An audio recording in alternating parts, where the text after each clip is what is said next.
Rahmatullahi wabarakatuh. Bismillahirrahmanirrahim. Innal hamdalillah nahmaduhu wa nasta'inuhu wa nastaghfiruh wa na'udzu billahi min shururi anfusina wa sayyiati a'malina. Man yahdihillahu fala mudilla lahu wa man yudlil fala hadiya lahu. وأشهد أن لا إله إلا الله وحده لا شريك له وأشهد أن محمدًا عبده ورسوله.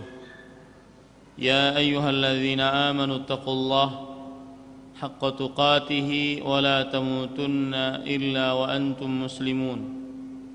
يا أيها الناس اتقوا ربكم الذي خلقكم من نفس واحدة وخلق منها زوجها وبث منهما رجالا كثيرا ونساء واتقوا الله الذي تساءلون به والأرحام إن الله كان عليكم رقيبا. يا أيها الذين آمنوا اتقوا الله وقولوا قولا سديدا يصلح لكم أعمالكم ويغفر لكم ذنوبكم ومن يطع الله ورسوله فقد فاز فوزا عظيما. أما بعد فإن أصدق الحديث كتاب الله وأحسن الهدي هدي محمد صلى الله عليه وعلى آله وسلم وشر الأمور محدثاتها وكل محدثة بدعة وكل بدعة ضلالة وكل ضلالة finnar. Alhamdulillah, kita bersyukur pada Allah Subhanahu wa taala pada hari ini, Selasa, hari yang ke-8 dari bulan suci Allah Al-Muharram 1440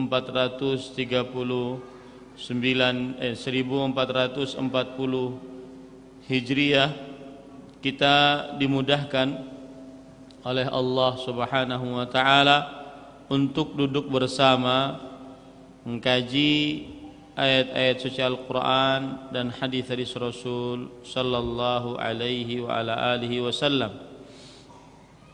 Salawat dan salam semoga selalu Allah berikan kepada Nabi kita Muhammad sallallahu alaihi wa ala alihi wasallam, pada keluarga beliau, para sahabat serta orang-orang yang mengikuti beliau sampai hari kiamat kelak. Dengan nama-nama Allah yang husna dan sifat-sifatnya yang ulia, kita berdoa, Allahumma inna nas'aluka ilman nafi'an wa rizqan tayyiban wa amalan mutaqabbala. Wahai Allah, sesungguhnya kami mohon kepada Engkau ilmu yang bermanfaat, rezeki yang baik, dan amal yang diterima. Amin ya rabbal alamin.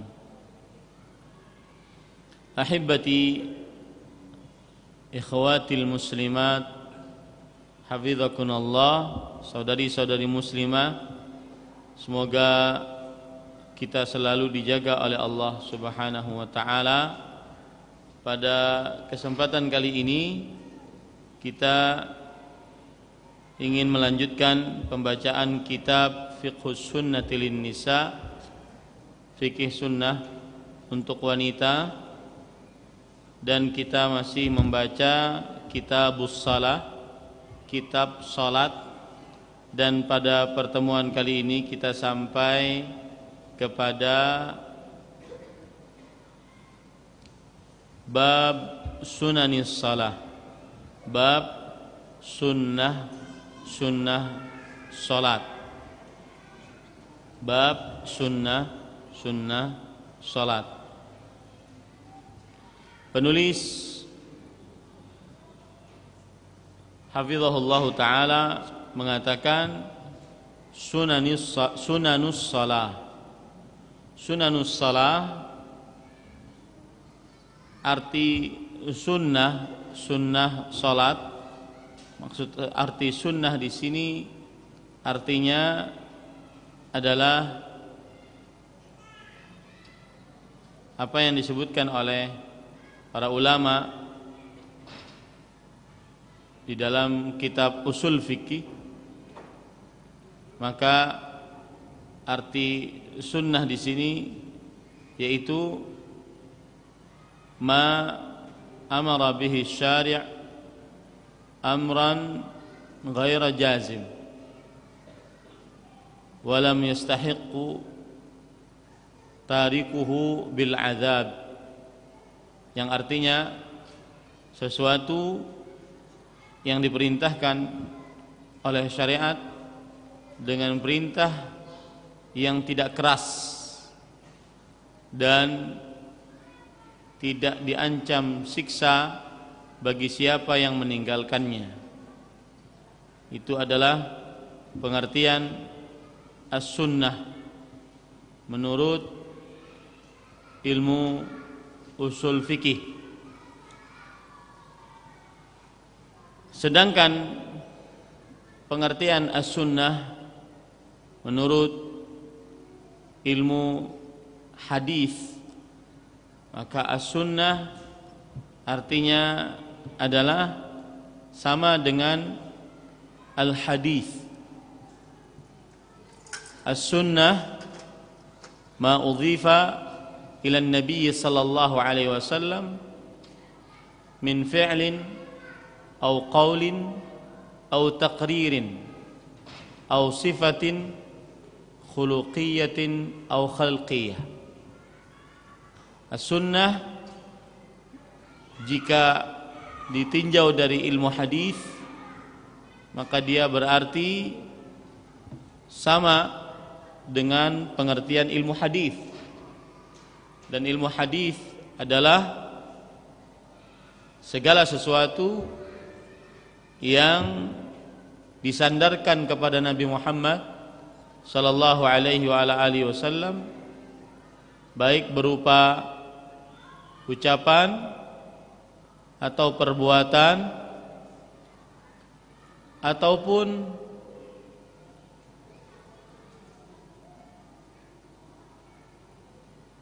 persetujuan ataupun sifat, baik yang buruk ataupun sifat, baik itu sifat jasmani atau sifat akhlaki. Sifat jasmani atau sifat akhlaki. Ahibati hafizakumullah ta'ala, saudara-saudari yang semoga selalu dijaga oleh Allah Subhanahu wa taala. Adapun sunnah dengan makna yang lain, yaitu sunnah adalah kebalikan dari bid'ah. Sunnah adalah kebalikan dari perbuatan bid'ah.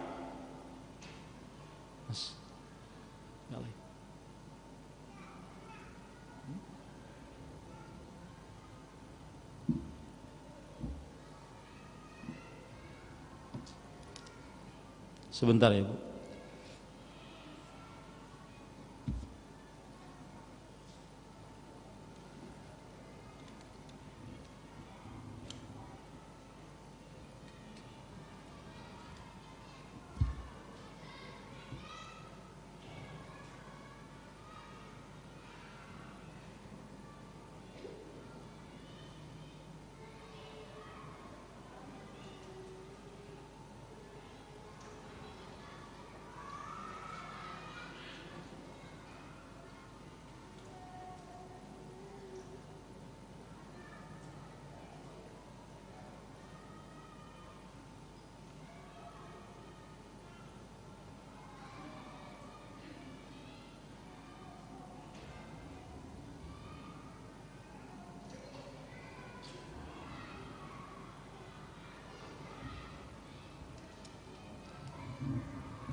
Ya, bismillah, alhamdulillah, wassalatu wassalamu ala rasulillah. Kita lanjutkan.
Ya, kita lanjutkan. Bismillah, alhamdulillah, wassalatu wassalamu ala rasulillah.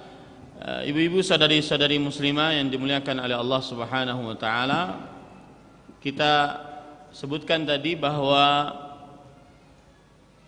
sunnah-sunnah salat adalah apa yang disebutkan di dalam istilah ilmu usul fikih, yaitu ma amara bihi syari' amran ghaira jazim wa lam yastahiq bil adzabi tarikuhu amdan. Sesuatu yang diperintahkan oleh syariat dengan perintah yang tidak keras dan tidak diancam dengan siksa bagi siapa yang meninggalkannya dengan sengaja secara mutlak. Sedangkan arti sunnah di dalam istilah ilmu hadis adalah ma udhifa ila nabi sallallahu alaihi wa ala alihi wasallam min qaulin aw fi'lin aw taqririn aw sifatin khalqiyatin wa khuluqiyatin. Segala sesuatu yang disandarkan kepada Nabi Muhammad sallallahu alaihi wa ala alihi wasallam, baik berupa ucapan, perbuatan, persetujuan, atau sifat jasmani dan sifat akhlaki. Ini makna sunnah ditinjau dari ilmu hadis. Di sana ada makna sunnah yang ketiga yang ditinjau dari ilmu akidah. Makna sunnah yang ketiga yaitu adalah kebalikan dari bid'ah. Sunnah kebalikan dari perbuatan bid'ah. Sunnah adalah segala sesuatu yang disyariatkan oleh Rasulullah sallallahu alaihi wasallam melalui hadis-hadisnya yang sahih. Sedangkan perbuatan bid'ah adalah segala sesuatu yang belum dikerjakan oleh Nabi Muhammad sallallahu alaihi wasallam. Imam Asy-Syatibi rahimahullahu taala mengatakan bahwa bid'ah adalah tariqatun fid dini mukhtara'ah tudahi syari'ah yuqsadu bis suluki 'alaiha al mubalaghatu fit ta'abbudi lillahi ta'ala. Bid'ah adalah jalan di dalam agama yang mengada-ngada, yang menyerupai syariat. Tujuan dari melakukannya adalah berlebih-lebihan di dalam beribadah kepada Allah Subhanahu wa ta'ala. Ahibbati, ikhwatil muslimah, hafizakunallah, saudari-saudari muslimah yang semoga selalu dijaga oleh Allah Subhanahu wa ta'ala. Berarti sunnah jika dia kebalikan dari bid'ah, berarti dia adalah jalan dalam agama yang disyariatkan dan dimaksudkan untuk mengerjakannya mendekatkan diri kepada Allah Subhanahu wa ta'ala.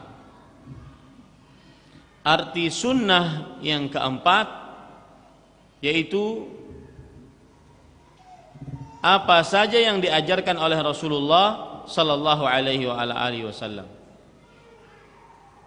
Apa saja yang dibawa oleh Rasulullah sallallahu alaihi wasallam sebagai syariat, maka itu adalah sunnah. Agama Islam secara umum dan ajaran-ajarannya dan syariat-syariatnya, maka itu adalah disebut sebagai perbuatan sunnah. Inilah 4 makna sunnah di dalam istilah para ulama rahimahumullahu ta'ala, diambil dari ayat-ayat suci Al-Quran dan hadis-hadis Rasul sallallahu alaihi wasallam.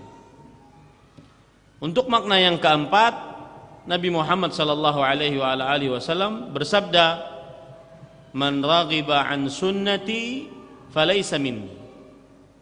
Barang siapa yang membenci sunnahku. Lihat kata-kata sunnah di situ, maknanya adalah makna yang keempat, yaitu ajaranku, maka dia bukan dariku. Ikhwatil muslimah hafizakunallah, saudari-saudari muslimah yang semoga selalu dijaga oleh Allah Subhanahu wa taala. Hadis ini keluar ketika ada 3 orang yang menemui istri-istri Nabi Muhammad sallallahu alaihi wasallam. Kemudian mereka bertanya tentang ibadahnya Rasulullah sallallahu alaihi wasallam. Kemudian setelah diberitahukan, ka'annahum taqalluha, seakan-akan mereka menganggap ibadah mereka selama ini tidak ada apa-apanya dibandingkan ibadahnya Rasulullah sallallahu alaihi wasallam di dalam rumah. Kemudian yang satu mengatakan, aku akan sholat malam setiap malam semalaman suntuk, sholat sunnah. Yang satu mengatakan, aku akan puasa setiap hari tidak pernah berbuka. Yang satu mengatakan, aku tidak mau menikahi wanita. 3 orang ini semuanya berniat melakukan hal-hal tersebut dalam rangka memperbanyak ibadah kepada Allah Subhanahu wa ta'ala. Maka kemudian 3 orang tersebut didatangi oleh Rasulullah sallallahu alaihi wasallam. Kemudian beliau mengatakan, apakah kalian yang mengucapkan seperti ini dan seperti ini? Kemudian Nabi Muhammad sallallahu alaihi wasallam bersabda, ana usalli wa aqumu wa anam. Aku salat malam, tetapi aku pun juga tidur.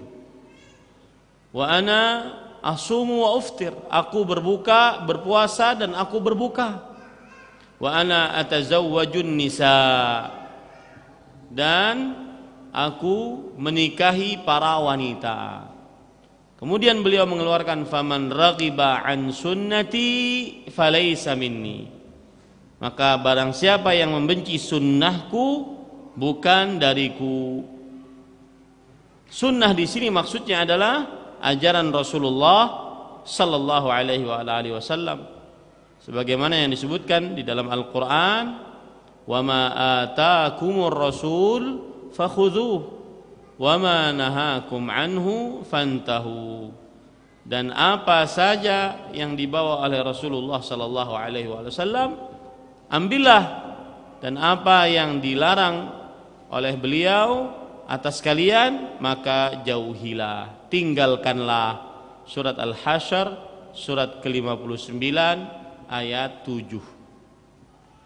Ikhwatil muslimah hafizakunallah, saudari-saudari muslimah yang semoga selalu dijaga oleh Allah Subhanahu wa taala.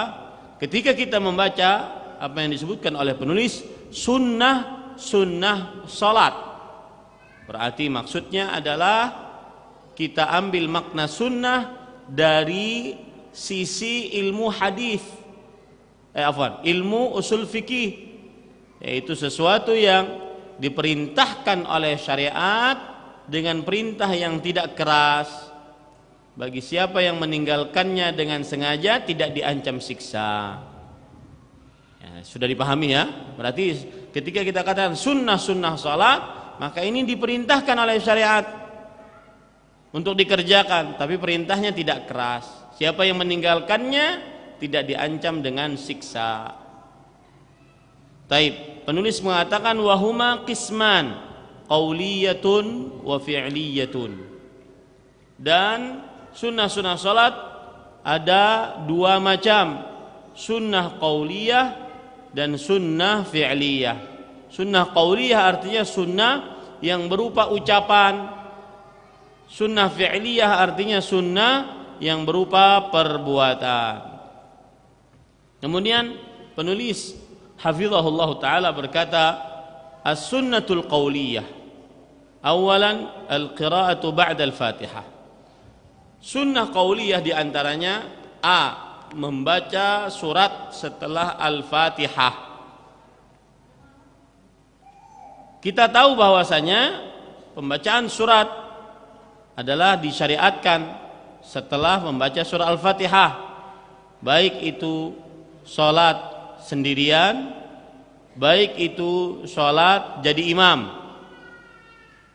Maka tetap dianjurkan untuk membaca surat setelah Al-Fatihah.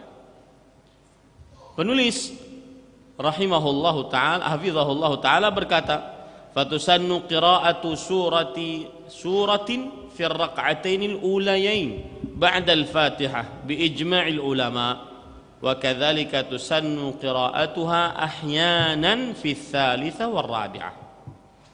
Disunahkan membaca surat setelah membaca Al-Fatihah pada 2 rakaat pertama. Ini adalah ijma' ulama. Disunahkan membaca.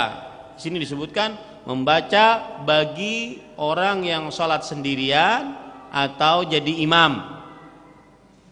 Membaca surat setelah membaca Al-Fatihah pada 2 rakaat pertama. Apabila itu sholat zuhur, asar, maghrib, isya, ya, 2 rakaat pertama. Dan juga 2 rakaat sholat subuh. Ini adalah ijma' ulama. Ijma' artinya konsensus, kesepakatan ulama ahli ijtihad sepeninggal Rasulullah sallallahu alaihi wa ala alihi wasallam. Kemudian beliau mengatakan wa kadzalika tusannu qira'atuha ahyanan fi tsalitsa war rabi'ah.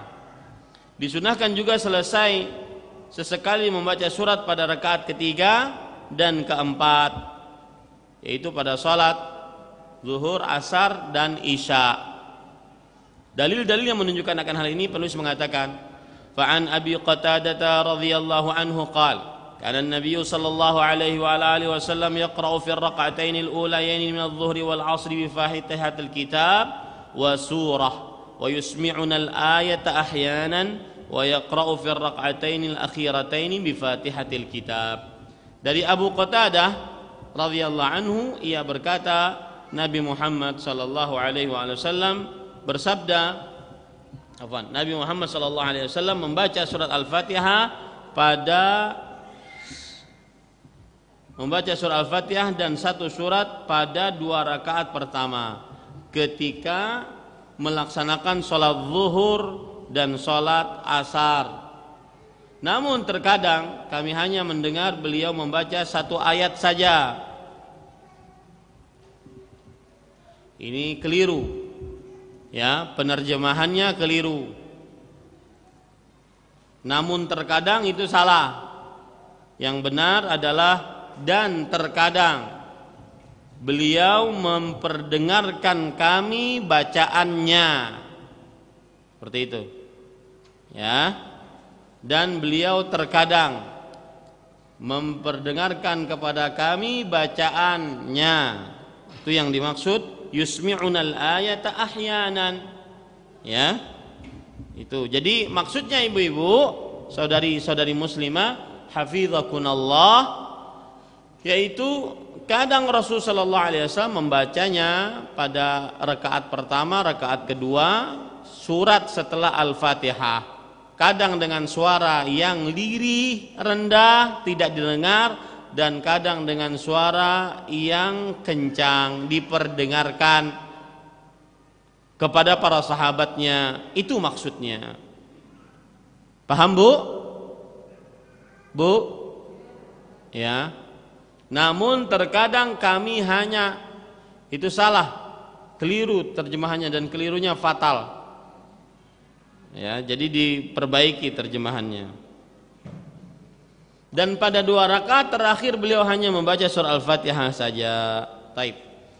Kemudian wa amal qira'atu fi tsalitsa war rabi'ah fali hadits Abi Sa'id al-Khudri radhiyallahu an anna an-nabiy sallallahu alaihi wasallam kana yaqra'u fi salati adh-dhuhri fi ar-rak'atayn al-ulayayn fi kulli rak'atin qadru 35 ayah wa fil ukhrayain qadru 15 ayah al-hadis.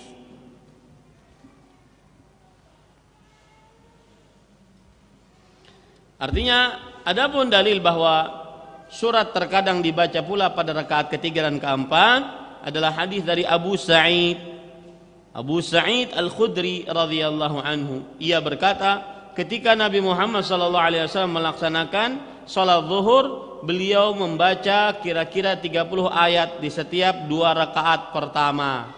Dan pada 2 rakaat terakhir, beliau membaca kira-kira 15 ayat. Zuhur, asar, rakaat pertama 30 ayat. Ya, sekitar setengah halaman. 30 ayat. Itu rakaat pertama dan kedua. Rakaat ketiga dan keempat 15 ayat. Sedangkan Al-Fatihah cuma 7 ayat. Berarti di sini menunjukkan bahwa terkadang Nabi Muhammad SAW membaca surat juga pada rakaat ketiga dan keempat.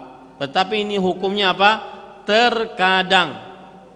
Ya, ini ibu-ibu, saudari-saudari muslimah, terkadang.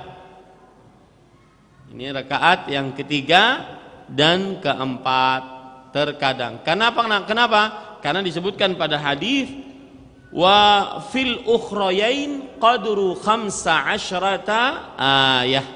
Dan di dalam 2 rakaat terakhir 3 dan 4 baik salat zuhur dan asar membaca 15 ayat. Sedangkan kalau dia membaca Al-Fatihah saja berarti cuma 7 ayat. Sedangkan ini 15 ayat. Berarti dia membaca surat juga. Nah, ini dalil ibu-ibu, saudari-saudari muslimah, dibolehkannya terkadang membaca surat setelah Al-Fatihah pada sholat zuhur dan asar di rakaat ketiga atau keempat. Paham bu? Taib. Kemudian Abu Sa'id, nama dari Abu Qatadah, dari riwayat pertama tadi dari Abu Qatadah, namanya Al-Harith bin Rib'i radhiyallahu anhu. Beliau wafat pada tahun 54 Hijriah. Sedangkan nama dari Abu Sa'id Al-Khudri, beliau namanya adalah Sa'ad bin Malik bin Sinan. Sa'ad bin Malik bin Sinan, kalau tidak salah wafatnya tahun 74 Hijriah, dan beliau termasuk sigharus sahabah. Nabi Muhammad sallallahu alaihi wasallam wafat, umur beliau 20 tahun. Baik. Kita lanjutkan, ibu-ibu saudari-saudari muslimah. Wa yustafadu minal hadithi sabiq aidan annahu yustahabbu an takuna al-qira'atu fil ulayain aktsaru minal qira'ah fil ukhrayain. Perhatikan baik-baik. Hadis di atas menunjukkan bahwa surat yang dibaca pada 2 rakaat pertama, 1 dan 2, salat zuhur dan asar, lebih panjang dari surat yang dibaca pada 2 rakaat terakhir. Ya, 3 dan 4. Nah, di sini ada urutan. Rakaat pertama lebih panjang daripada rakaat kedua.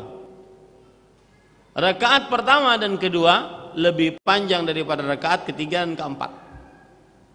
Jadi yang paling panjang rakaat berapa bu suratnya? Pertama. Ya betul ya. Rakaat pertama lebih paling panjang. Baik.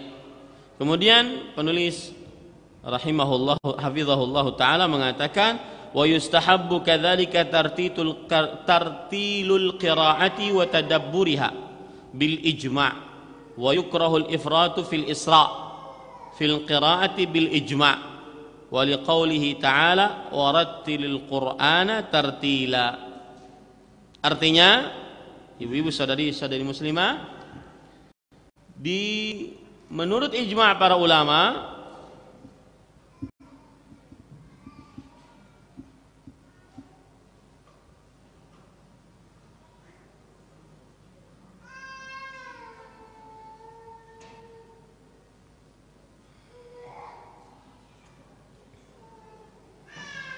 menurut ijma' para ulama rahimahumullahu taala, membaca surat harus dengan tartil dan diikuti dengan tadabbur, penghayatan di sini. Bahkan dimakruhkan membaca surat dengan tergesa-gesa. Hal ini berdasarkan firman Allah Subhanahu wa taala, "Warattilil Qur'ana tartila." Dan bacalah Al-Qur'an dengan tartil perlahan-lahan. Coba kita lihat tafsiran para ulama rahimahumullahu taala tentang warattil Qur'ana tartila, sehingga kita benar-benar paham apa yang dimaksud dari warattilil Qur'an tartila, membaca Al-Qur'an dengan cara tartil.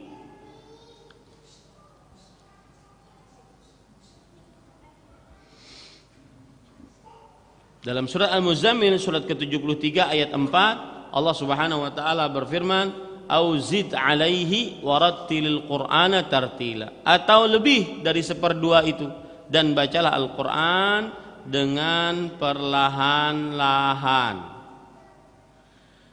Kata Imam Ibnu Katsir rahimahullah, "Ai iqra'hu 'ala tamahhul." Bacalah Al-Qur'an dengan perlahan. Fa innahu yakunu 'aunan 'ala fahmil Qur'an wa tadabburihi. Sesungguhnya itu akan menjadi penolong untuk memahami Al-Qur'an dan mentadabburinya.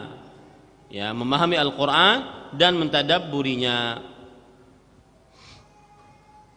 Dan begitulah bacaan Rasulullah sallallahu alaihi wasallam.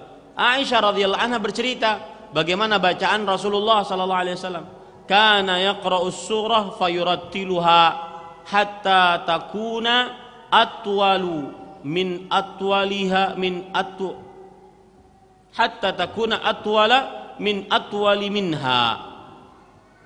Artinya adalah Nabi Muhammad SAW senantiasa membaca surah dan beliau selalu membacanya dengan tartil sampai yang panjang sangat beliau panjangkan. Yang panjang sangat beliau panjangkan. Di dalam riwayat Bukhari, Anas bin Malik radhiyallahu anhu ditanya, "Su'ila an qiraati Rasulillah sallallahu alaihi wasallam." Anas bin Malik radhiyallahu anhu ditanya tentang bacaan Rasulullah sallallahu alaihi wasallam. Kemudian Anas bin Malik radhiyallahu anhu berkata, "Kanat muddan." Bacaan Nabi Muhammad sallallahu alaihi wasallam senantiasa panjang.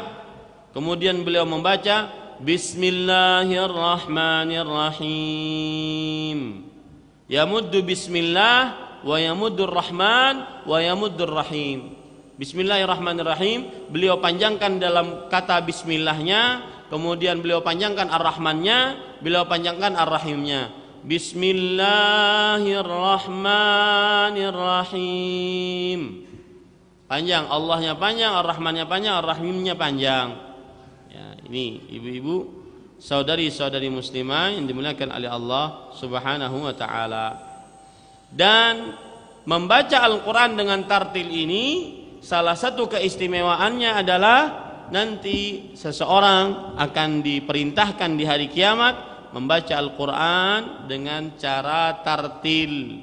Seperti hadis riwayat Imam Ahmad dari Abdullah bin Amr bin As radhiyallahu anhuma, yuqalu li sahibil Qur'an, iqra' warqa warattil kama kunta turattil fid dunya fa inna manzilataka 'inda akhir ayatin taqra'uha. Dikatakan kepada sahib Al-Qur'an. Di sini ada dua tafsiran sahib Al-Qur'an. Temannya Al-Qur'an. Bisa yang dimaksud adalah ahli baca Qur'an, senantiasa menghatamkan Al-Qur'an, atau bisa yang dimaksud adalah ahli hafal Qur'an, senantiasa menghafal Al-Qur'an. Maka bacalah dan naiklah, bacalah dengan tartil sebagaimana engkau membacanya di dunia. Sesungguhnya kedudukanmu adalah pada ayat yang terakhir engkau baca. Imam Al-Albani rahimahullah ketika mensyarah hadis ini, beliau mengatakan yang dimaksud pada hadis ini adalah sahibul Quran, yaitu orang yang menghafal Quran, agar terlihat benar-benar bedanya. Karena kalau seandainya yang dimaksud sahibul Quran, sahabat Al-Quran, itu berarti adalah yang banyak menghatamkan Al-Quran tapi tidak membaca, maka hampir semua orang membacanya, hampir semua orang bisa menghatamkannya, tetapi tidak semua orang bisa menghafalnya. Allahu a'lam, yang dimaksud sahabat Al-Quran di sini adalah yaitu penghafal Al-Quran, maka dia akan disuruh nanti membaca sesuai dengan jumlah hafalannya. Kedudukannya yang terakhir adalah hafalan terakhir dari bacaannya. Kalau seandainya bacaannya cuma 3 surat, ya, qul huwallahu ahad, qul a'udzu birabbil falaq, qul a'udzu birabbin nas, jumlah ayatnya cuma segitu saja, tambah surat paling favorit inna ataina, itu pun warisan SD, maka berarti tingkatannya cuma sekian. Ya, ini ibu saudari-saudari muslimah yang dimuliakan oleh Allah Subhanahu wa taala.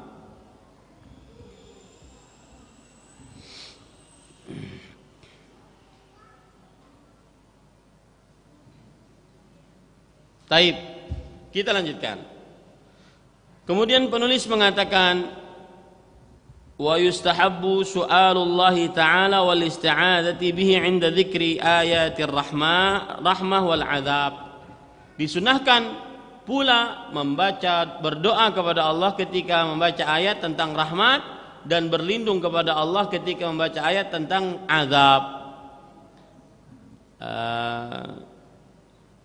Dalil yang menunjukkan akan hal ini adalah an Hudzaifah radhiyallahu anhu qala sallaitu ma'an nabiy sallallahu alaihi wasallam dzata lailah faftataha al-baqarah yaqra'u mutarassilan idza marra bi ayatin fiha tasabbah tasbihun sabbah, wa idza marra bi su'alin sa'al, wa idza marra bi ta'awudhin ta'awwadh thumma raka'. Rawahu Muslim. Diriwayatkan dari Hudzaifah radhiyallahu an, ia berkata, suatu malam aku mengerjakan salat bersama Nabi Muhammad sallallahu alaihi wa ala alihi wasallam. Beliau mulai baca dengan surat Al-Baqarah secara perlahan dan tidak tergesa-gesa. Ketika bacaan beliau melewati ayat tasbih, yaitu yang di dalamnya terdapat ucapan subhanallah ataupun ucapan sabbih ataupun ucapan tasbih, maka beliau berdoa atau beliau mengucapkan tasbih, yaitu subhanallah. Ketika melewati ayat-ayat tentang doa, beliau meminta kepada Allah. Ketika beliau melewati ayat tentang perlindungan, maka beliau pun berlindung diri. Nah, itu masih dalam salat. Ya, itu masih di dalam salat. Kemudian beliau ruku. Ikhwatil muslimah, hafizakumullah, ini sebagian ulama berbeda pendapat dalam masalah ini. Apakah ini dilakukan ketika di dalam sholat wajib atau di dalam sholat sunnah, ataukah boleh dua-duanya, ya, sholat wajib atau sholat sunnah? Karena disebutkan dalam hadis di sini bahwa Rasulullah sallallahu alaihi wasallam beliau di dalam sholat malam, ya, di dalam sholat malam. Nah, apakah di sini beliau kerjakan di sholat wajib juga? Artinya imam, bolehkah beliau membaca doa minta perlindungan, minta rahmat apabila melewati itu di dalam sholat wajib? Wallahu alam, terjadi khilaf di antara para ulama rahimahumullahu taala dalam hal ini.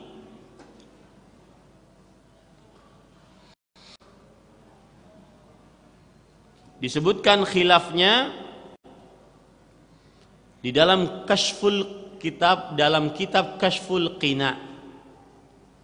Walahu su'al wa ta'awudz fi fardhin wa naflin.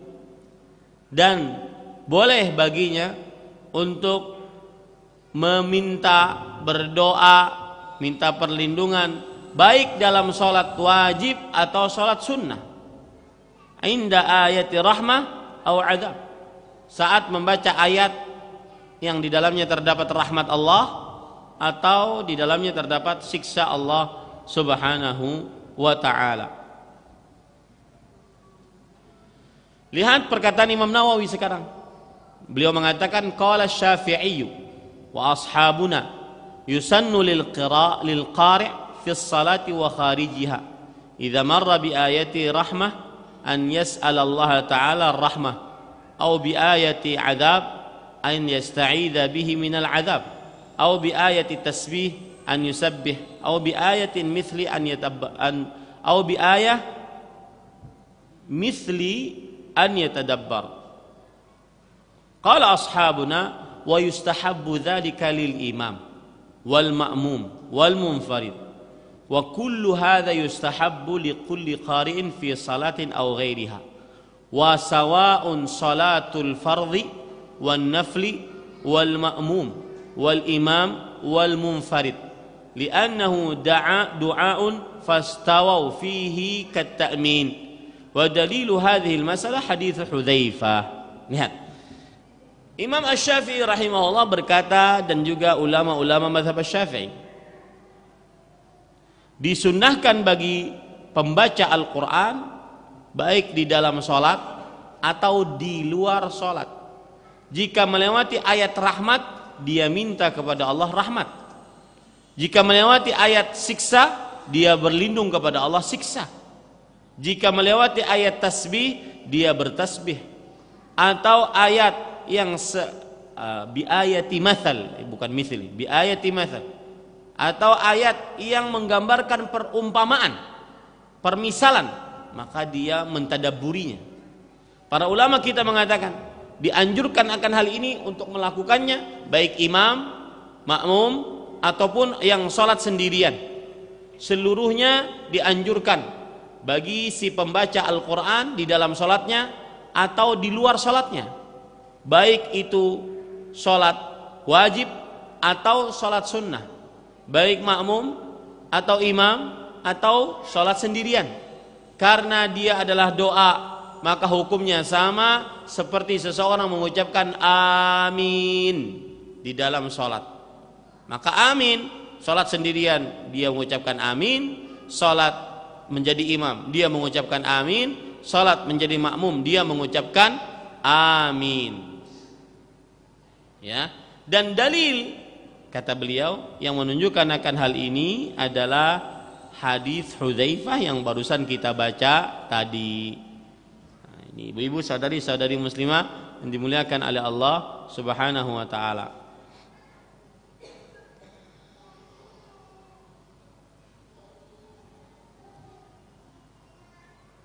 Sedangkan Imam Ibnu Utsaimin rahimahullah mengatakan walakin min ahli ilm man khassa istihbabu dzalika bi salatin nafilah.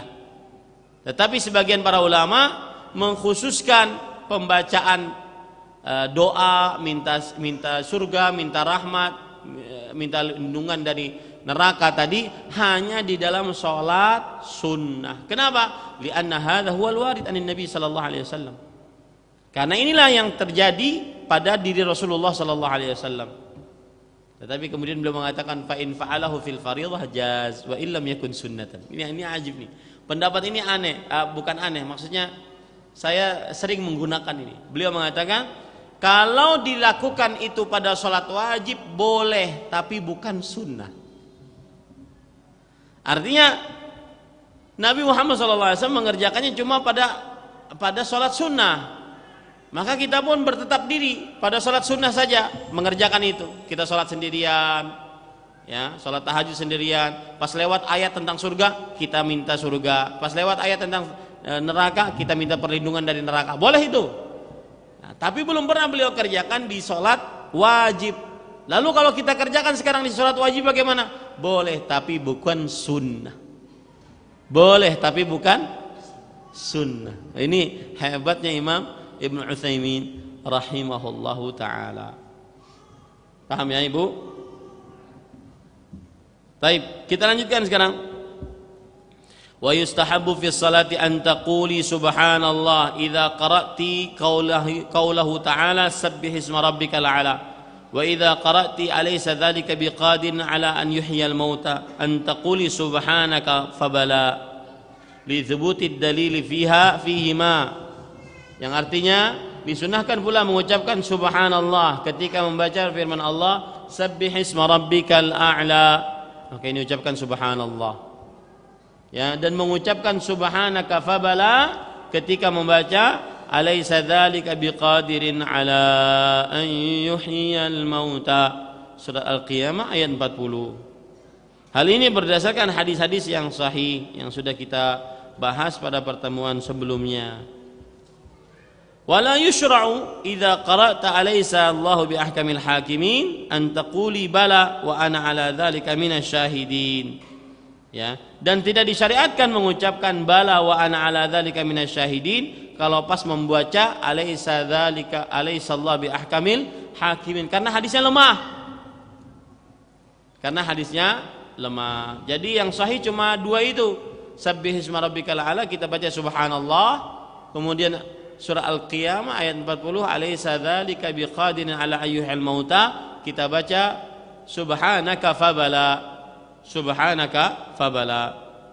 Itu saja yang sahih, dua itu saja Bu, ya. Wala an taquli idza qara'ta fa bi ayyi haditsin ba'dahu yu'minun amanna billah, dan tidak juga membaca amanna billah kami beriman kepada Allah ketika membaca surah Al-Mursalat ayat 50. Fa bi ayyi haditsin ba'dahu yu'minun, maka kepada perkataan apakah selain Al-Qur'an mereka beriman. Nah, enggak usah dijawab ini karena hadisnya lemah, tidak bisa dijadikan sandaran hukum. Ya. Wala an taquli idza qara'a al-imam iyyaka na'budu wa iyyaka nasta'in ista'antu billah. Tidak juga membaca ista'antu billah yang artinya aku memohon pertolongan kepada Allah ketika imam membaca iyyaka na'budu wa iyyaka nasta'in. Enggak perlu baca itu. Ya, tidak perlu membaca hal tersebut. Fa inna hadza kulluhu la yathbut al-haditsu fihi. Semua bacaan ucapan yang tidak disyariatkan ini tidak memiliki dalil yang sahih. Ya, taib. Kita lanjutkan, Bu.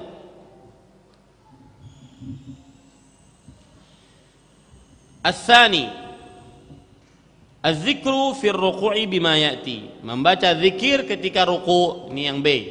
Ini termasuk daripada kesunahan salat. Membaca zikir ketika ruku'. Adapun membaca takbir ketika ruku', maka hukumnya apa, Bu? Halo? Membaca takbir ketika mau ruku'. Allahu Akbar. Hukumnya apa? Wajib. Ya, hukumnya wajib. Siapa yang meninggalkan takbir ketika mau ruku, maka dia berarti meninggalkan yang wajib. Dan siapa yang meninggalkan yang wajib berarti dia sujud sahwi. Adapun bacaan rukuknya maka hukumnya sunnah. Ya, hukumnya sunnah. Penulis hafizahullah taala mengatakan az-zikru fir ruku'i bima ya'ti. Membaca zikir ketika ruku di antara contoh-contoh zikir tersebut adalah Allahumma laka raka'tu wa laka aslamtu wa bika amantu wa khasha'a laka sam'i wa basari wa mukhi wa 'azmi wa 'asabi. Ya. Ini hadis sahih diriwayatkan oleh Imam Bukhari. Kemudian bacaan yang kedua, subhanakallahumma rabbana wa bihamdika allahumma ighfirli. Ini hadis sahih diriwayatkan oleh Imam Bukhari dan Muslim. Bacaan yang ketiga, subuhun quddusun rabbul malaikati warruh. Ini hadis sahih diriwayatkan oleh Imam Muslim. Bacaan yang keempat, subhana dzil jabarut wal malakut wal kibriya wal 'azamah. Ini hadis sahih diriwayatkan oleh Imam Abu Daud. Itu 4 bacaan, 4 berzikir saat ruku' dan hukumnya sunnah. Ya, hukumnya sunnah. Mungkin bulan depan atau Selasa depan kita coba ya, Bu. Mau dicoba, Bu? Ulun Selasa depan kada hadir Ustaz ay. Ya. Ini ibu-ibu saudari-saudari muslimah yang dimuliakan oleh Allah Subhanahu wa taala. Selasa depan dicoba ya, dicoba, dihafalkan ini, dan itu termasuk kesunahan yang kita semestinya mencoba satu-satu.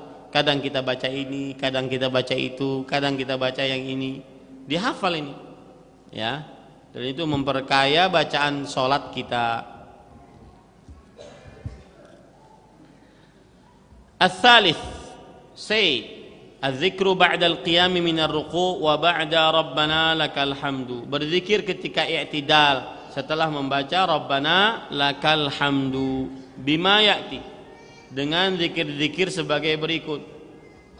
Allahumma rabbana lakal hamdu mil'as samawat wa mil'al ardi wa mil'a bainahuma wa mil'a ma syi'ta min syai'in ba'du ahlus sana'i wal majd ahlus sana'i wal majd ahaqqu ma qala al 'abdu wa kulluna laka 'abdun la mani'a lima atait wa la mu'tiya lima mana'at wa la yanfa'u dzal jad minkal jad. Di sini sahih diriwayatkan oleh Imam Muslim. Nah, ini pun saya belum hafal. Insyaallah pekan depan saya nyetor sama ibu-ibu ini. Ya, kita hafal sama-sama. Allahumma rabbana lakal hamdu mil'as samawati wa mil'al ardi wa mil ma syi'ta min syai'in ba'du. Kita hafal nanti sama-sama. Wa mil'a ma bainahuma wa mil'a ma syi'ta min syai'in ba'du. ahla tsana wal majd ahaqqu ma qala al 'abdu wa kulluna lakal 'abd. Allahumma la mani lima atait wa la mu'ti lima manat wa la rada lima qadait wa la yanfa'u jadal minkal jad. Sudah ulun hafal boy. Kemudian yang kedua bacaannya Rabbana walakal hamdu, ada wa-nya. Rabbana walakal hamdu hamdan katsiran tayyiban mubarakan fi. Ini hadis sahih riwayat Imam Bukhari. Bacaan kemudian ar-rabi' yang keempat. Ya, D, berzikir saat sujud. Sekali lagi Bu. Takbir mau sujud hukumnya apa? Wajib. Siapa yang meninggalkan maka dia tambal dengan sujud sahwi. Ya, dia tambal dengan sujud sahwi. Sedangkan berzikir saat sujud hukumnya apa? Sunnah. Naam. Penulis hafizahullah taala mengatakan az-zikru fis sujudi bima ya'ti. Bacaan zikir saat dalam sujud adalah sebagai berikut. Allahumma laka sajadtu wa bika amantu wa laka aslamtu sajada wajhiya lilladzi khalaqahu wa sawwarahu wa syaqqa sam'ahu wa basarahu tabarakallahu ahsanul khaliqin. Ya, ini bacaan saat sujud. Subhanakallahumma rabbana wa bihamdika Allahumma ighfirli. Subuhun quddus rabbul malaikati war ruh.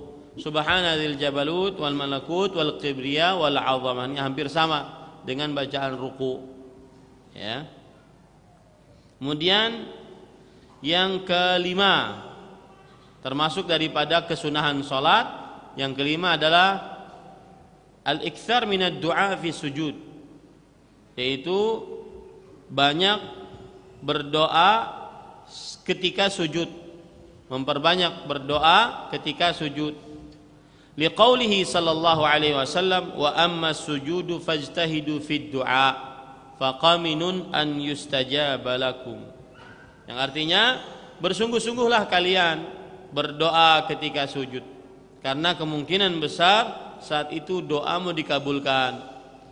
Timbul pertanyaan, kenapa berdoa saat sujud termasuk keadaan yang diharapkan doa dikabulkan?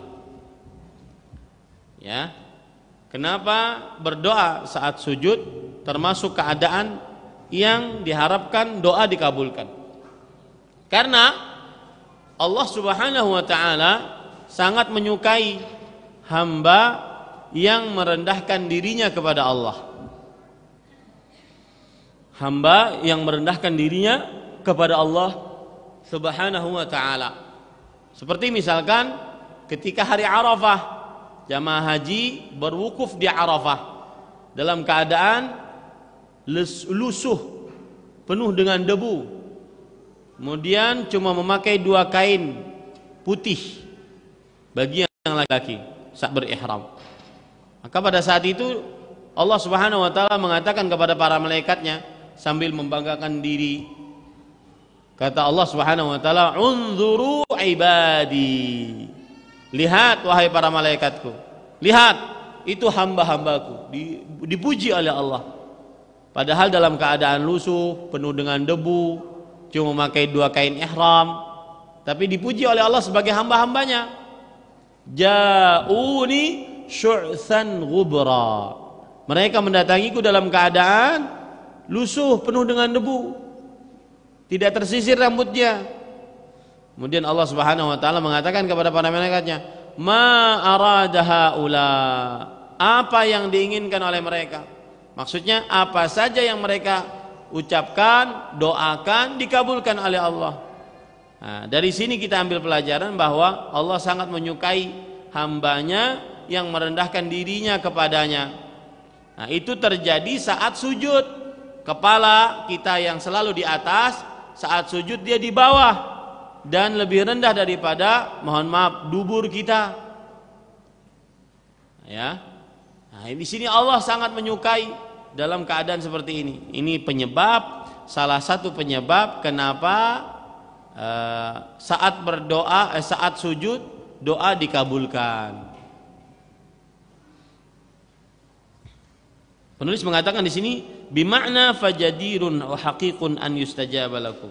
Qaminun an yustajaba lakum maksudnya adalah maknanya doamu ketika sujud layak untuk dikabulkan.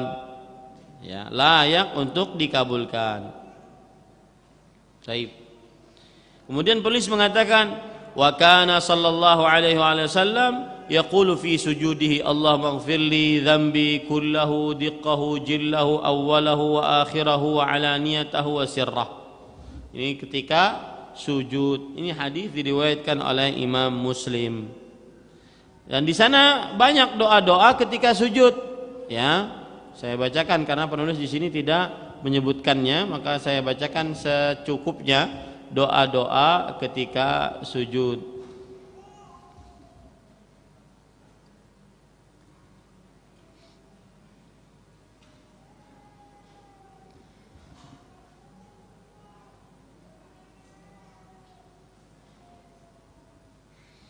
Ya, perhatikan doa-doa ketika sujud yang dibaca oleh Rasulullah sallallahu alaihi wa ala alihi wasallam.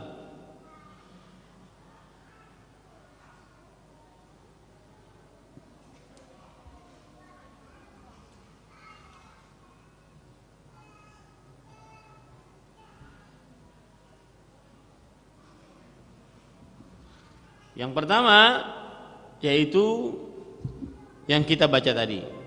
Ya, yang pertama yang kita baca tadi. Kemudian yang kedua yaitu Allahumma inni a'udzu biridhaka min sakhatik wa bi mu'afatika min 'uqubatik wa a'udzu bika mink la uhsi thana'an 'alaik anta kama athnaita 'ala nafsik.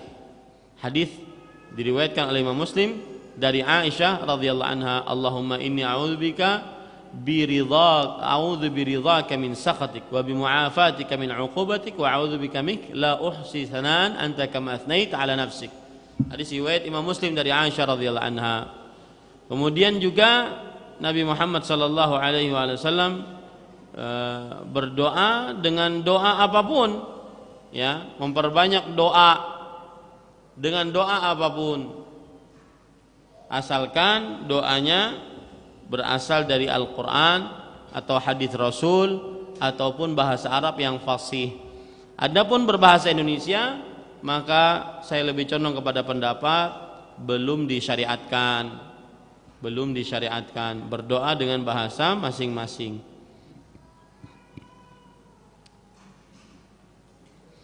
Kemudian yang keenam, ad-du'a bainas sajdataini bima ya'ti, yaitu berdoa di antara dua sujud dengan doa-doa berikut. Allahumma ighfirli warhamni wajburni wahdini warzuqni.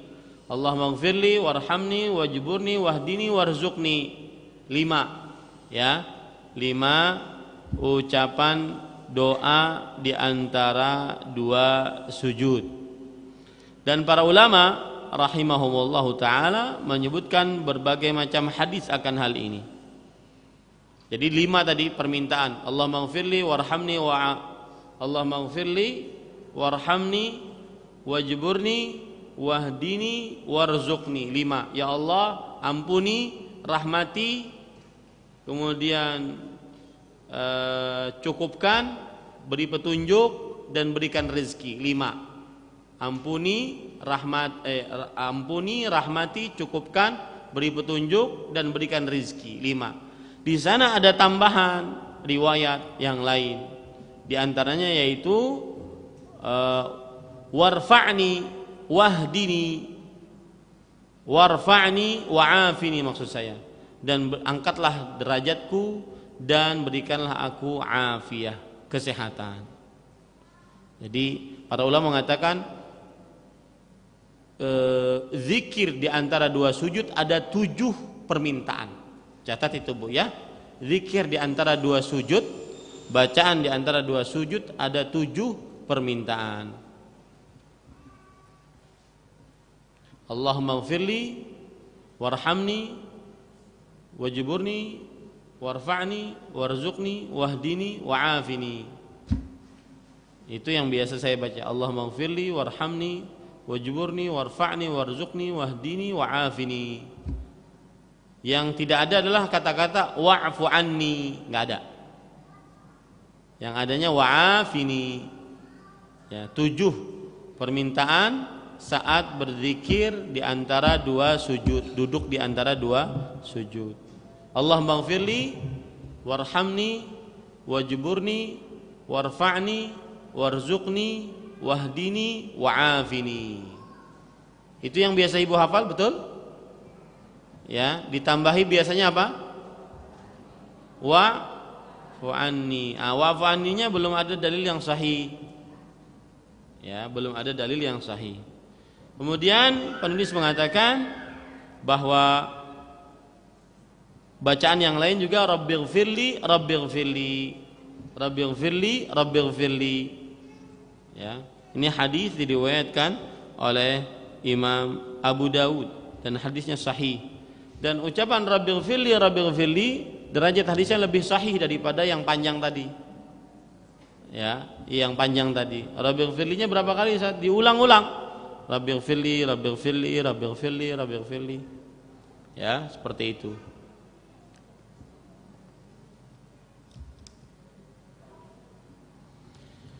Ya, itu kira-kira yang bisa saya sampaikan tentang kajian kali ini. Insyaallah kita akan sambung pada pertemuan sesudah ini nanti. Wallahu alam wa sallallahu nabiyana Muhammad walhamdulillahi rabbil alamin. Silahkan jika ada yang ingin bertanya.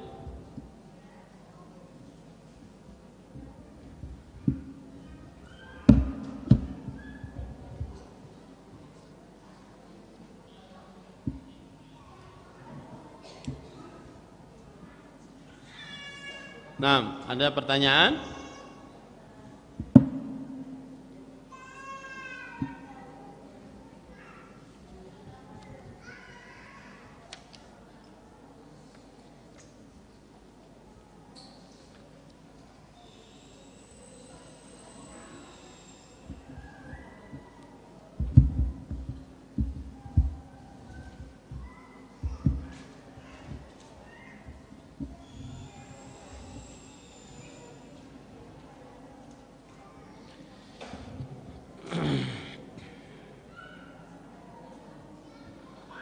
Assalamualaikum warahmatullahi wabarakatuh. Waalaikumsalam warahmatullahi wabarakatuh. Barakallahu fiik.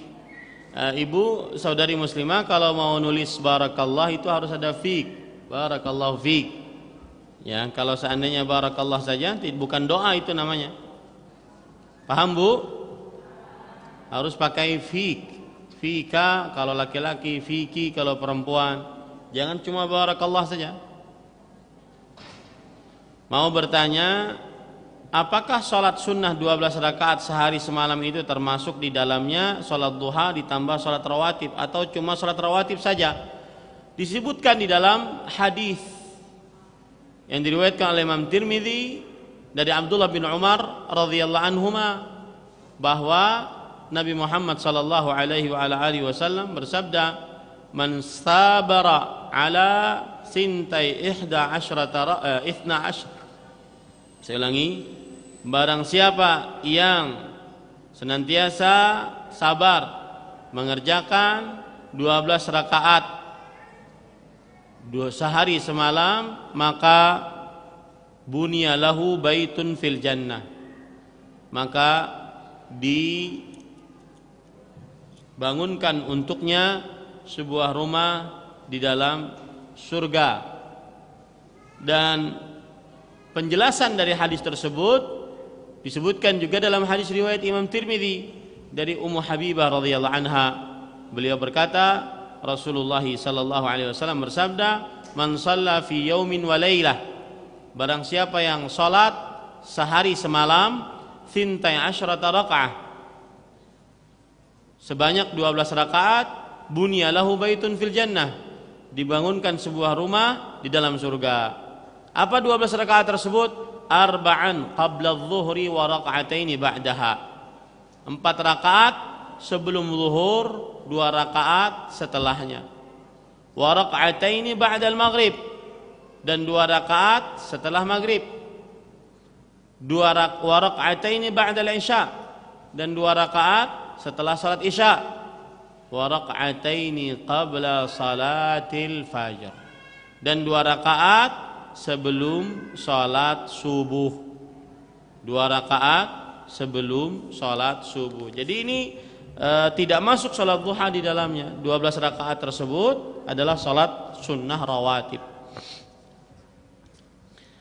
Pertanyaan kedua, salat sunnah fajar atau salat sebelum asar bolehkah dilaksanakan setelah kita mendengar iqamah?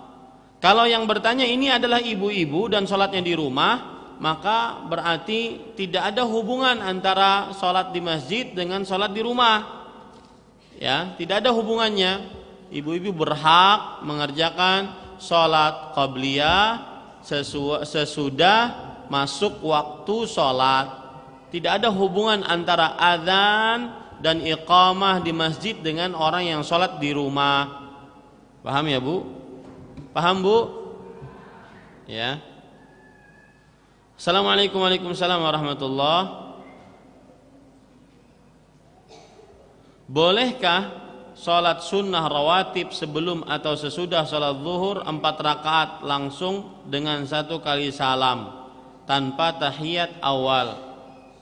Maka jawabannya adalah tidak sesuai dengan sunnah, karena Nabi Muhammad sallallahu alaihi wasallam bersabda, salatul laili wan nahari masna masna.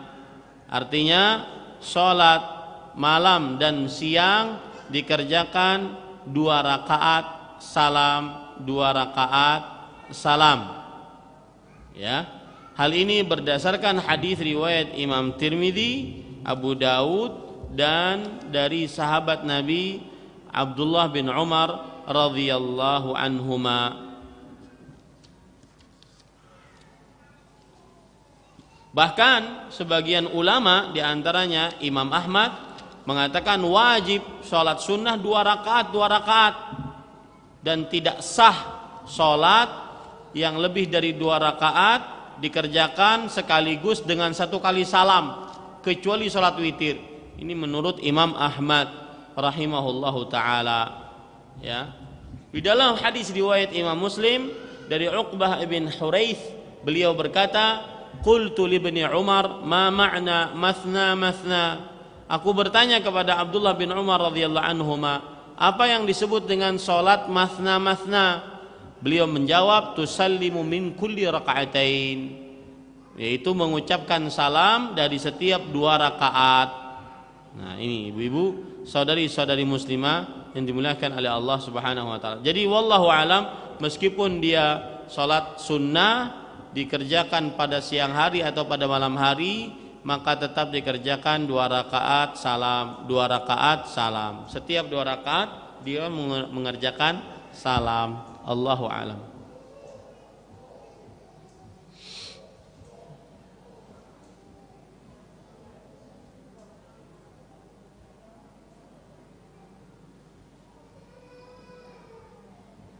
Disebutkan oleh Imam Ibnu Hibban di dalam kitab sahihnya, qauluhu sallallahu alaihi wasallam arba'an arada bihi taslimatain. Ucapan Nabi Muhammad sallallahu alaihi wasallam, salat beliau zuhur 4 sebelum zuhur 4 rakaat itu dikerjakan maksudnya adalah dengan 2 kali salam. Li'anna fi khabar Ya'la ibn Atha an Ali bin Abdullah al-Azdi an Ibn Umar radhiyallahu anhuma qala an-nabiy sallallahu alaihi wasallam salatul laili wan nahari mathna mathna. Karena terdapat hadis dari Ya'la bin Atha dari Ali bin Abdullah al-Azdi dari Abdullah bin Umar, beliau berkata Nabi Muhammad sallallahu alaihi wasallam bersabda, salat siang dan malam itu 2 masna masna. Masna masna di sini maksudnya adalah 2 rakaat, 2 rakaat, 2 rakaat salam, 2 rakaat salam. Naam. Assalamualaikum warahmatullahi wabarakatuh. Waalaikumsalam warahmatullahi wabarakatuh. Bolehkah berdoa di setiap kali sujud? Misal 4 rakaat, doa di setiap sujud ke-4 rakaat tersebut. Iya, doa di setiap sujud memang itu yang dianjurkan. Wa amma sujudu fa'aktsiru fihi du'a faqaminun an yustajaba lakum. Adapun saat sujud maka perbanyaklah berdoa. Ya, saat sujud perbanyaklah berdoa. Sesungguhnya diharapkan dikabulkan doa kalian. Jadi setiap sujud. Bahkan yang keliru adalah mengkhususkan di sujud terakhir. Pengkhususan ini belum ada dalil. Wallahu alam. Assalamualaikum warahmatullahi wabarakatuh. Mohon dijelaskan tentang ciri-ciri futur dan cara mengatasinya. Jazakallahu khairan. Jazakillahu khairan atas pertanyaannya. Maka ini penting ini. Saya menjawab pertanyaan ini bisa 2 jam kajian. Karena ini permasalahan penting. Yang jelas ibu harus pahami baik-baik. 1, iman manusia kadang naik, kadang turun. Jadi ketika kita mendapati kita semangat beribadah, nuntut ilmu, baca Quran, sholat sunnah, khusyuk, maka itu sedang naik berarti. Tapi kadang-kadang dia nurun. Kita malas, kita asik main handphone, asik murojaah Facebook setiap hari. Ya, maka ini berarti sedang malas. Sedang malas. Nah, kemudian Rasulullah SAW mengatakan, itu yang pertama. Jadi iman itu kadang naik, kadang turun. Maka kadang semangat, kadang futur. Futur itu artinya melemah setelah kuat. Ya, diam setelah bergerak, itu namanya futur. Nah, jadi itu yang pertama. Harus dipahami baik-baik. Ya, iman kadang naik, kadang turun. Maka hati-hati saat iman turun. Ya. Yang kedua, ibu-ibu saudari-saudari muslimah, hafizakumullah taala, bahwa kiat yang paling utama agar kita tidak futur adalah berdoa kepada Allah. Ya muqallibal qulub, tsabbit qalbi ala dinik. Ya musarrifal qulub, sarrif qalbi ila ta'atik. Wahai yang membolak-balikan hati, tetapkan hatiku di atas agamamu. Wahai yang membalik-balikan hati, tetapkan hatiku selalu ketaatan kepadamu. Yang ketiga yang perlu diperhatikan adalah agar kita tetap selalu jauh dari sikap futur. Jangan beribadah terlalu diporsir, tetapi sesuai dengan sunnah dan kemampuan. Ibadah terlalu diporsir, misalkan sholat malam, sholat semalaman suntuk. Mbah itu 20 tahun nggak pernah sholat malam lagi. Ini tidak benar. Kemudian misalkan hatam Al-Quran 3 hari, habis itu 20 tahun tidak pernah hatam, bahkan tidak pernah baca. Nah, ini tidak benar. Ya, Rasul sallallahu alaihi wasallam bersabda, "Alaikum ma tutiqun, alaikum minal amali ma tutiqun." Hendaknya kalian mengerjakan amalan sesuai dengan kemampuan kalian. Fa innallaha la yamallu hatta tamallu. Allah tidak akan bosan sampai kalian bosan. Ya, ini. Kemudian yang keempat yang perlu diperhatikan agar tidak futur adalah seseorang beralih kepada ibadah yang lain saat sudah mulai bosan dengan ibadah yang satu. Saya beri contoh. Misalkan seorang sudah bosan untuk membaca Al-Quran karena mungkin dia futur, maka dia beralih kepada yang lain, berzikir, baca kitab, hadiri pengajian, atau yang semisalnya. Hal ini berdasarkan hadis Rasul. Nabi Muhammad SAW bersabda, "Faman kanat fatratuhu ila sunnati faqad ihtada, wa man kana ila ghairi dzalika faqad halak." Siapa yang dia saat futurnya kepada sunnahku, maksudnya sunnah-sunnah yang lain, maka sungguh dia akan mendapatkan petunjuk. Ya, dan apabila dia saat futurnya kepada selain sunnahku, maka dia akan binasa. Nah, ini hati-hati ya. Misalkan letih baca Quran, letih berzikir, letih nuntut ilmu, maka baca kitab, buku sejarah, buku sejarah Nabi, buku sejarah para salafus saleh yang kembali meningkatkan semangat kita. Assalamualaikum warahmatullahi. Bagaimana hukumnya jika membaca surah Al-Quran dalam salat dengan sambil membaca mushaf Al-Quran? Maka jawabannya, ini amalan tidak seyogianya dilakukan. Amalan tidak seyogianya dilakukan. Kenapa? Karena Allah memerintahkan kita, faqra'u ma tayassara minal Qur'an. bacalah yang mudah darimu dari Al-Quran, dan itu saat sholat, ya. Bacalah yang mudah saat sholat. Tidak perlu kita untuk membawa mushaf kemudian dengan niat agar hatam 1 rakaat 1 juz. Ini nggak ada dalilnya. Nah, kemudian juga yang seperti itu akan membuat gerakan sholat kita tidak sempurna. Yang aturan kita meletakkan tangan kanan di atas tangan kiri, maka ketika kita memegang mushaf ataupun handphone, maka di situ ada aplikasi Al-Quran, maka kita akan tidak meletakkan tangan kanan di atas tangan kiri. Apalagi pas lagi megang handphone, maka masuk WhatsApp. Dijawab hapulang. Inggih kena gin, ulun lagi sembahyang. La haula wala quwwata illa billah. Assalamualaikum warahmatullahi wabarakatuh. Waalaikumsalam. Bila kita sholat sunnah 2 rakaat 1 salam, apakah setiap rakaat pertama harus membaca istiftah dan dilanjutkan dengan ta'awud? Apakah setiap rakaat pertama membaca doa istiftah dan dilanjutkan dengan ta'awud, baik ketika sholat sendiri ataupun makmum? Yang jelas gini, kalau orang sholat 2 rakaat, misalkan sholat subuh, ya, sholat maghrib, sholat isya, sholat di dalamnya 2 rakaat, maka dia setelah takbiratul ihram dia membaca doa istiftah. Kemudian setelah itu dia membaca ta'awudz. Ini bagi orang yang sholatnya sendirian dan bagi si imam. Adapun makmum dia membaca doa istiftah saja. Sedangkan ta'awudz tidak diperlukan karena pendapat yang lebih kuat makmum tidak membaca surat dalam sholatnya. Dia mendengarkan apa yang dibaca oleh imam saat dia rakaat pertama, rakaat kedua yang imam mengeraskan bacaannya.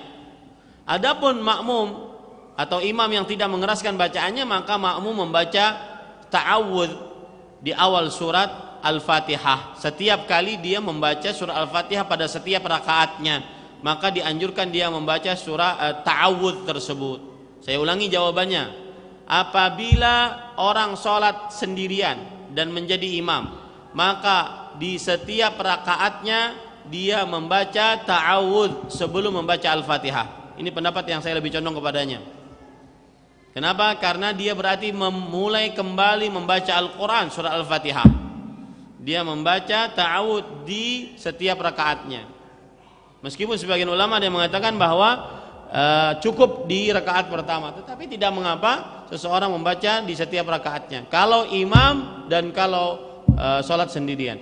Adapun kalau makmum, maka dia membaca ta'awudz setiap kali ingin membaca surah Al-Fatihah pada keadaan yang dia membaca surah Al-Fatihah, seperti rakaat ketiga dan keempat, kemudian sholat yang tidak diperdengarkan suaranya oleh imam. Paham, Bu? Ya. Assalamualaikum warahmatullahi wabarakatuh. Apakah boleh kita membaca bacaan sholat dengan suara agak keras untuk mengajarkan kepada anak kita yang ikut sholat? Maka jawabannya boleh sesekali, dan diajarkan di luar sholat lebih utama. Allahu a'lam. Pertanyaan kedua, umur berapa anak bisa dijadikan imam? Saat mumayyiz, saat umur 7 tahun bisa dijadikan imam, ya. Karena imamatus sabi, imamnya anak-anak itu sah apabila dia mumayyiz. Ya, Allahu a'lam. Assalamualaikum warahmatullahi. Doa tadi ketika mendengar surat tentang rahmat ataupun azab dalam salat, doanya dilafazkan atau dalam hati? Dilafazkan. Misalkan Allah Subhanahu wa taala berfirman di dalam Al-Qur'an, innal ladzina amanu wa 'amilus salihati ulaika hum khairul bariyah جزاؤهم عند ربهم جنات عدن تجري من تحتها الأنهار خالدين فيها أبدا رضي الله عنهم ورضوا عنه ذلك لمن خشي ربه. Kemudian dia berdoa kepada Allah, dia ucapkan, jangan di lisan, jangan di hati, dia ucapkan Allahumma inni as'alukal jannah. Ya, dia berdoa kepada Allah. Ya, seperti itu. Jika dia membaca innal ladzina kafaru min ahlil kitabi wal musyrikin fi nari jahannam khalidina fiha ulaika hum syarrul bariyah. Kemudian dia berdoa, Allahumma inni a'udzubika minan nar. Ya, nah ini dia. Wallahu a'lam. Dan ketika sujud, apakah setiap sujud ataukah sujud terakhir saja? Sudah saya jawab tadi. Dan membaca surat setelah Al-Fatihah, apakah urutan surat harus berurutan atau boleh tidak? Misal setelah surat Al-Ikhlas lalu Al-Falaq, atau boleh mundur Al-Kafirun? Maka jawabannya, kalau seandainya ditanya tentang afdaliyah, keutamaan mana yang lebih utama, maka urutan sholat, urutan surat di dalam Al-Quran lebih utama untuk diikuti ketika sholat. Saya ulangi, urutan surat di dalam Al-Quran lebih utama untuk diikuti ketika sholat. Seperti membaca surat Al-Kafirun, setelahnya baru surat Al-Ikhlas. Ya, kurang utama kalau surat Al-Ikhlas dulu baru Al-Kafirun. Ya, tetapi kalaupun dibalik tidak mengapa. Tetapi kita berbicara tentang afdal, maka lebih utama sesuai dengan urutan surat di dalam Al-Quran. Karena itu yang disepakati oleh para sahabat Nabi radhiyallahu anhu. Jadi dalilnya ijma'nya para sahabat, bahwa urutan surat itu adalah ijma' para sahabat Nabi radhiyallahu anhu. Yang tidak diperbolehkan adalah yaitu membaca ayat terakhir kemudian di rakaat kedua ayat sebelumnya. Kenapa? Karena urutan ayat itu berasal dari Allah Subhanahu wa taala, maka tidak diperbolehkan. Misalkan orang membaca Allahu la ilaha illa huwal hayyul qayyum, surah Al-Baqarah ayat 255. Lalu nanti di rakaat kedua dia membaca ayat وَلَنَبْلُوَنَّكُمْ بِشَيْءٍ مِنَ الْخَوْفِ وَالْجُوعِ وَنَقْصٍ مِنَ الْأَمْوَالِ وَالْأَنفُسِ وَالثَّمَرَاتِ وَبَشِّرِ الصَّابِرِينَ. Surat Al-Baqarah ayat 155. Ini enggak benar. Kenapa? Karena semestinya Al-Baqarah ayat 155 dulu, baru nanti Al-Baqarah ayat 255. Karena urutan ayat itu tauqifiyah. Urutan ayat itu berasal dari penetapan Allah Subhanahu wa taala. Bisa dimaklumi, Bu? Ya, cukup kiranya ini yang bisa saya sampaikan. Apa yang baiknya dari Allah Subhanahu wa taala, apa yang buruk itu dari saya pribadi dan dari syaitan. Saya mohon ampun kepada Allah Subhanahu wa taala, minta maaf kepada saudari-saudari muslimah sekalian, dan saya mengingatkan untuk besok hari tanggal 8 jangan lupa untuk tanggal 9 Al-Muharram jangan lupa untuk berpuasa, ya, karena puasa tanggal 9 untuk menyelisihi kaum Yahudi. Dan juga jangan lupa untuk berpuasa tanggal 10 Al-Muharram, karena Nabi Muhammad SAW, kata Abdullah bin Abbas, ma kana Rasulullah sallallahu alaihi wasallam yataharra siyama yaumin faddalahu ala ghairi illa hadzal yaum Ashura. Nabi Muhammad sallallahu alaihi wasallam tidak pernah memperhatikan berpuasa pada satu hari yang beliau utamakan berpuasa pada hari tersebut selain puasa hari Ashura. Maka ini sangat-sangat dianjurkan, ya, sangat-sangat dianjurkan. Dan ibu-ibu saudari-saudari muslimah, hari Ashura adalah hari dari hari-hari Allah, sebagaimana hadis riwayat Bukhari, inna Ashura yaumun min ayyamillah. Sungguhnya hari Ashura adalah hari-hari dari hari-harinya Allah Subhanahu wa taala. Maka sebarkan sunnah ini, ya, biar sunnah-sunnah yang tidak biar kebiasaan-kebiasaan dari puasa-puasa yang tidak ada dalilnya tenggelam di tengah masyarakat. Sebarkan sunnah bahwa berpuasa pada hari Ashura menghapuskan dosa 1 tahun yang telah lalu, lebih utama daripada berpuasa pada nisfu Sya'ban, ya, karena dalilnya lebih sahih, ya. Maka sebarkan sunnah ini, berpuasa besok tanggal 9 dari bulan Allah Al-Muharram, dan hari Kamisnya tanggal 10 dari bulan Allah Al-Muharram. Semoga bermanfaat. Subhanakallahumma bihamdik, asyhadu an la ilaha illa anta astaghfiruka wa atubu ilaik. Wassalamualaikum warahmatullahi wabarakatuh.